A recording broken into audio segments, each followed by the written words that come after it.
segundo tempo. Pela passividade do Flamengo. Porque o Flamengo agora, assim, a situação do Flamengo é terça-feira, joga Central Córdoba visitando o Táchira. Não dá para contar com a vitória da Central Córdoba lá, não. Tá? O Flamengo ganhou só de 1-0, a LDU ganhou de 3-2 e sofreu muitos ataques. O placar foi até meio esquisito, né? 3-0, 3-2. E o Córdoba já sofreu em casa. Sim. O Táchira poderia ter empatado o jogo em casa, então, lá na Argentina. Se o Córdoba ganhar, o Flamengo precisa fazer 2-0 ou 3-1, 2 gols de vantagem na LDU para ficar em segundo, para fechar a rodada classificado. E aí ele joga contra o Táchira e tem que fazer o quê? Golear, enquanto os dois se enfrentam. E dependendo dos placares, aí, dos saldos ao final dessa rodada, ele até vai saber mais ou menos o que ele precisa. Então, essa é a situação. Agora, se o Central Córdoba empatar, por exemplo, o Flamengo só precisa ganhar os 2 jogos. Nem precisa se preocupar com o saldo de gols, a ganhar. Ganhar da LDU, ganhar do Táchira. Fica mais confortável a situação. E aí quem pode espirrar é o próprio Central Córdoba, porque ele vai jogar a última rodada em Quito. E aí ele pode, sei lá, se for derrotado lá, ele pode ficar em terceiro. Esse grupo está com cara de terminar com tríplice empate, com 11 pontos. Se o Flamengo fizer a sua parte, claro, vencendo seus jogos.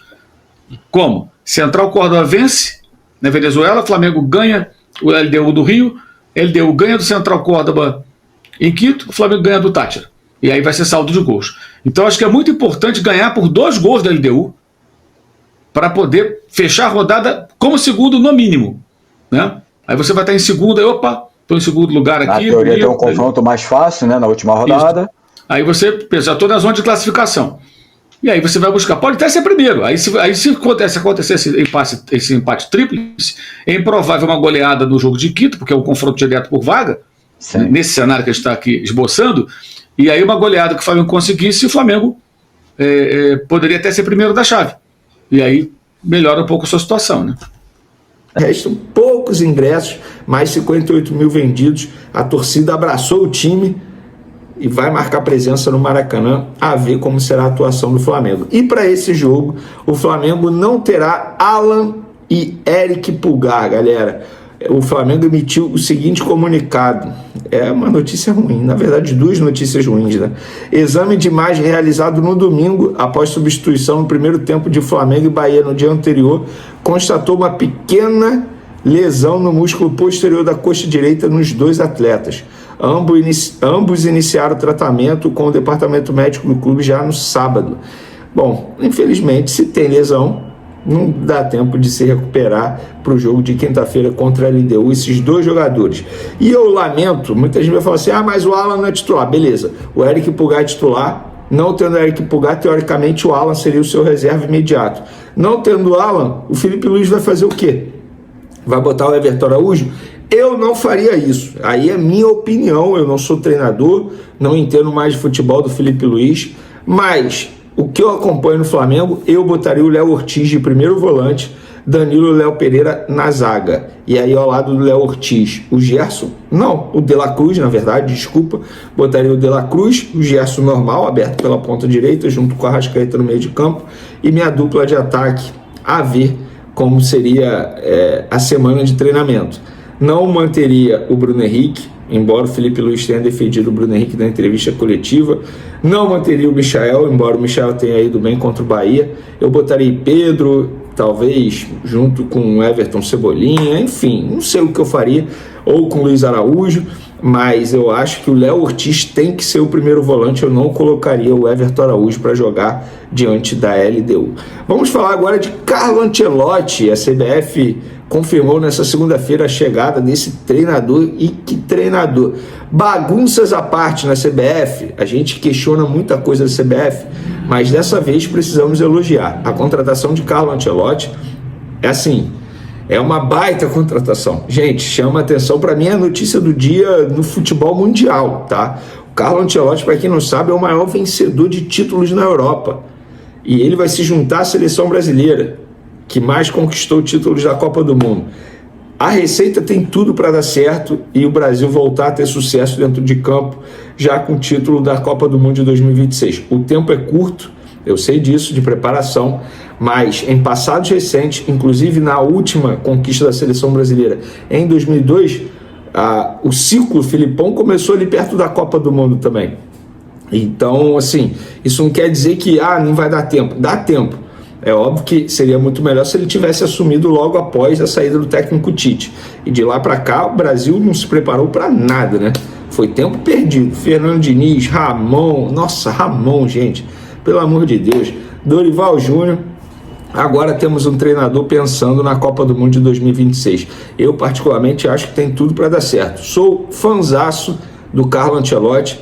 Estou muito animado, não vou negar. Estou ansioso para ver como será o Carlo Ancelotti. E acho que o Neymar vai ter que jogar muita bola para continuar tendo o status que ele teria com o Dorival Júnior.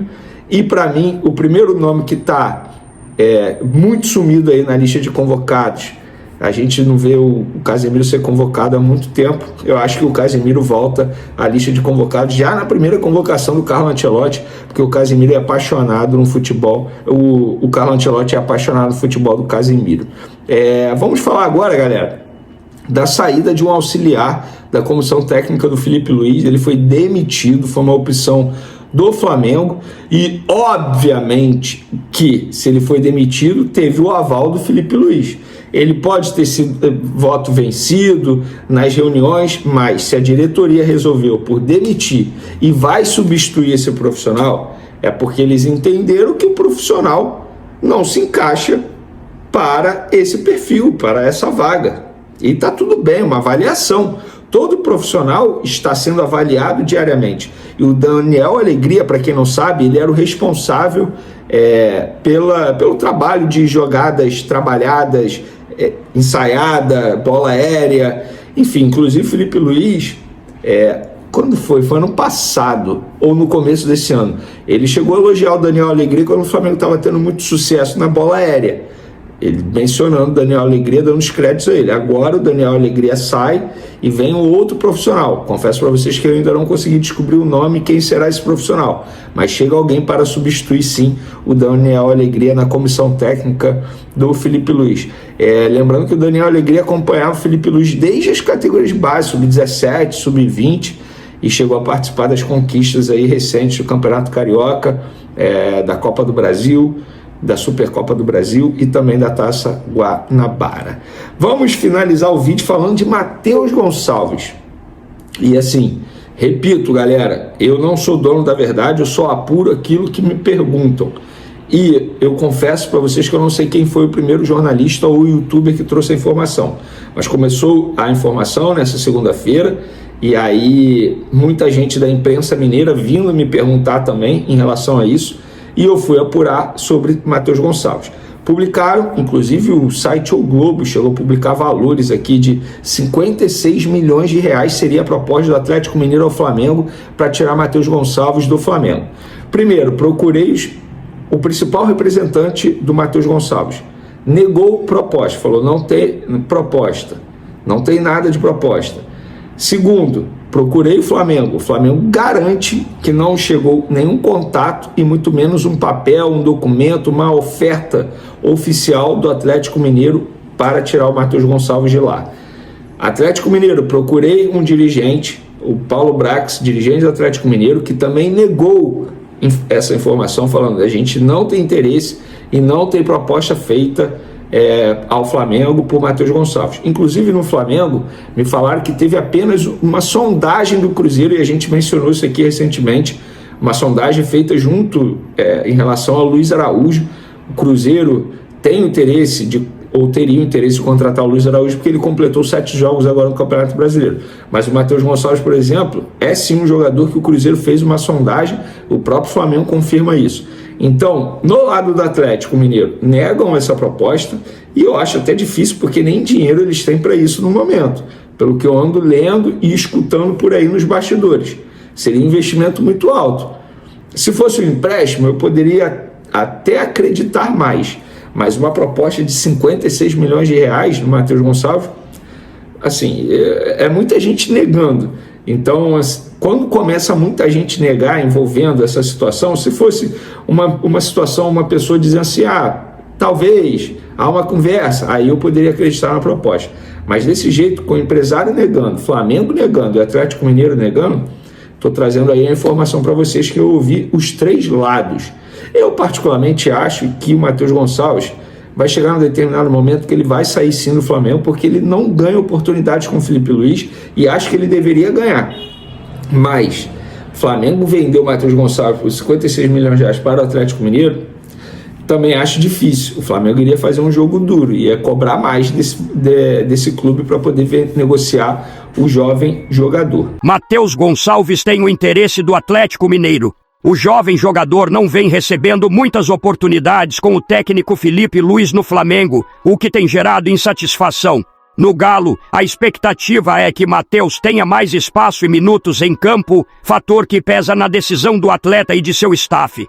O Atlético, comandado por Cuca, enxerga no meia uma boa oportunidade de mercado e acredita que ele pode agregar ao elenco. Já no Flamengo, Matheus segue treinando normalmente, mas seu futuro é incerto caso continue sem espaço. Outro jogador que também pode deixar o clube carioca é Michael.